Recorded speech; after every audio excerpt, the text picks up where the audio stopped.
Queridos irmãos e irmãs, estamos no mês de outubro, mês missionário. Acabamos de celebrar no domingo o Dia Mundial das Missões.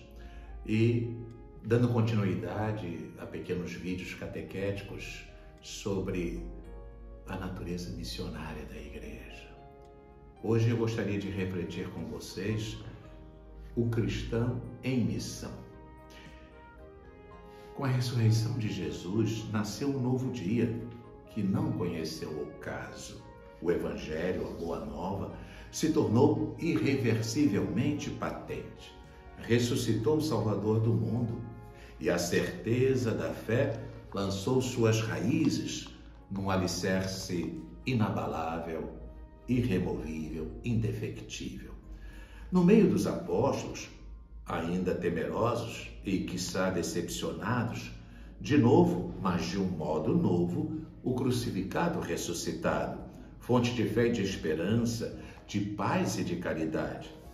Diante de seus olhos e de sua fé, ainda que olhos muito exigentes, e fé quase cega como em Tomé, o Evangelho personificado no evangelizador, o novo reino concentrado no seu rei, a salvação encarnada no Salvador. Durante 40 dias, ele ressuscitado apareceu aos apóstolos, suas testemunhas privilegiadas.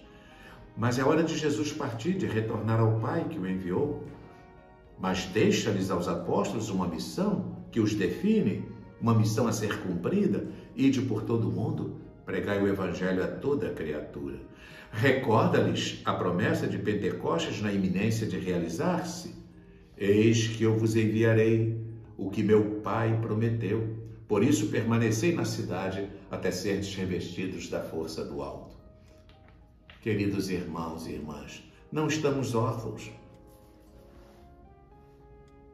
Deixou-nos a igreja, deixou-nos na igreja, deixou-nos igreja. Sacramento universal de salvação, presença continuada de Cristo e de sua missão entre os homens. Enviou-nos o Espírito a fim de que a sua igreja fosse manifestada aos homens, conduzida à plenitude da verdade e nela confirmada e engajada em missão, sempre assistida, animada, impelida e renovada pelo divino sopro. Na igreja, auscultando com docilidade o sopro do Espírito que nos impele a trilhar com decisão o caminho da casa do Pai e nos configura Jesus Cristo, Evangelho de Deus, e o primeiro e maior dos evangelizadores, aprendemos o que é evangelizar, como evangelizar, a quem evangelizar e por que evangelizar. Tomamos consciência de que ser cristão é ser discípulo e missionário, num processo ininterrupto de evangelização, evangelizando-se, e vice-versa, evangelizando-se, evangelizando. É aceitar o desafio do Filho de Deus feito homem, exemplar único e perfeito de cada cristão. Ele, verdadeiro Deus e verdadeiro homem, foi, ao longo de sua existência histórica, sem reservas e em total disponibilidade, um ser para Deus e um ser para os homens. Ser evangelizador entre os homens e para os homens é entregar-lhes com amor e em espírito de serviço o autêntico Evangelho de Jesus Cristo, sem cortes nem recortes. É no humano e para além do humano, com a palavra e o testemunho, propor-lhes o divino humano. É no econômico e para além do econômico, no político e para além do político, no social e para além do social, no cultural e para além do cultural, ofertar-lhes a salvação em Jesus Cristo, a libertação do pecado, raiz de todos os males.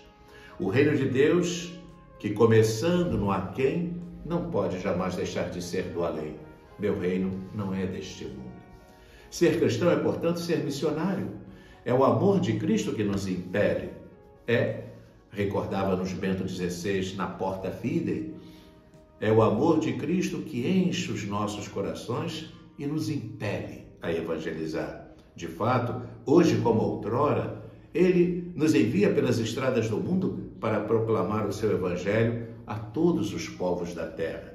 É Jesus Cristo, com seu amor, é Ele que atrai a si os homens de cada geração, convocando em todo o tempo a igreja e confiando-lhe o anúncio do Evangelho com um mandato que é sempre novo. Por isso, lembrava ainda Bento XVI na Porta Fidei, também hoje é necessário um empenho eclesial mais convicto a favor de uma nova evangelização para descobrir de novo a alegria de crer e reencontrar o entusiasmo de comunicar a fé. Assim, no coração de cada um de nós, discípulo missionário de Jesus Cristo, deve ressoar de modo decisivo e inquietante o desabafo do apóstolo. Anunciar o Evangelho não é uma glória para mim, é uma obrigação que se me impõe. Ai de mim, se não anunciar o Evangelho. Mas ser missionário supõe ser discípulo, exige o ir a Jesus, o estar com Jesus, o permanecer com Jesus. O apóstolo Paulo, cuja maturidade cristã é por ele assim expressa, eu vivo, mas não eu, é o Cristo que vive em mim, deixa transparecer na carta aos Filipenses seu coração todo polarizado para Cristo. Na verdade, eu considero tudo como perda diante da vantagem suprema que consiste em conhecer a Cristo Jesus, meu Senhor. Jesus Cristo tornou-se, então, o absoluto de sua vida. Por causa dele, eu perdi tudo, considero tudo como lixo, para ganhar Cristo e ser encontrado unido a Ele, não com minha justiça provinda da lei, mas com a justiça por meio da fé em Cristo, a justiça que vem de Deus na base da fé. Para Paulo, por conseguinte, a união com Cristo é fruto da justiça que vem de Deus na base da fé. Trata-se de uma união que nasce, cresce e amadurece na fé. A fé que nos une a Cristo consiste, conforme o pensamento e a vivência de São Paulo, em conhecer a Cristo, experimentar a força de sua ressurreição, ficar em comunhão com os seus sofrimentos, tornando-se semelhante a ele na sua morte, para ver se alcanço a ressurreição dentre os mortos. Assim, queridos irmãos e irmãs, o coração do discípulo não pode deixar de estar polarizado para Jesus Cristo, assumindo-o como o absoluto da própria vida. Não pode deixar de empenhar-se numa permanente corrida para alcançar Jesus Cristo, que por primeiro nos alcançou. Não pode, enfim, deixar de redescobrir o caminho da fé para fazer brilhar, com evidência sempre maior, a alegria e o renovado entusiasmo do encontro com Cristo.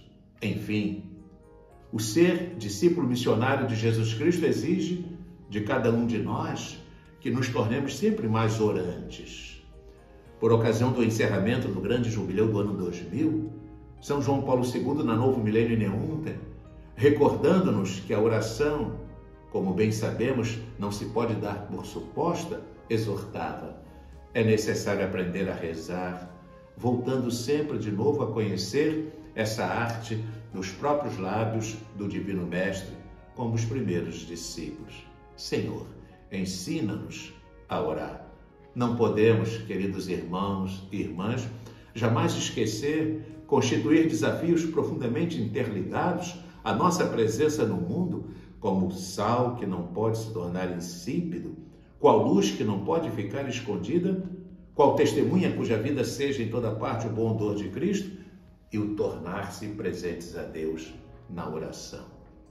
De fato, aos leigos e leigas, por exemplo, o Concílio Vaticano II deixou dois grandes apelos: o da exigência evangélica da presença no mundo e o de tornarem-se presentes a Deus.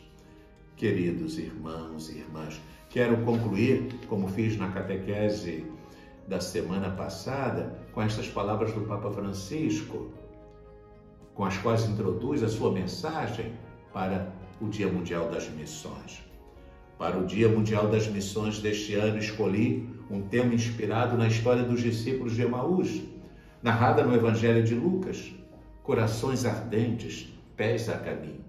Aqueles dois discípulos estavam confusos e desiludidos, mas o encontro com Cristo na palavra e no pão partido acendeu neles o entusiasmo para colocar os pés a caminho rumo a Jerusalém, a anunciar que o Senhor tinha verdadeiramente ressuscitado. Na narração evangélica, aprendemos a transformação dos discípulos a partir de algumas imagens sugestivas, corações ardentes pelas Escrituras explicadas por Jesus, olhos abertos para o reconhecer e, como ponto culminante, pés a caminho. Ao meditar sobre esses três aspectos que traçam o itinerário dos discípulos missionários, podemos renovar o nosso zelo pela evangelização no mundo de hoje. E, com o Papa Francisco, concluamos pedindo a intercessão da Virgem Maria, Santa Maria do Caminho, Mãe dos discípulos missionários de Cristo e Rainha das Missões, rogai por nós. Deus a todos abençoe.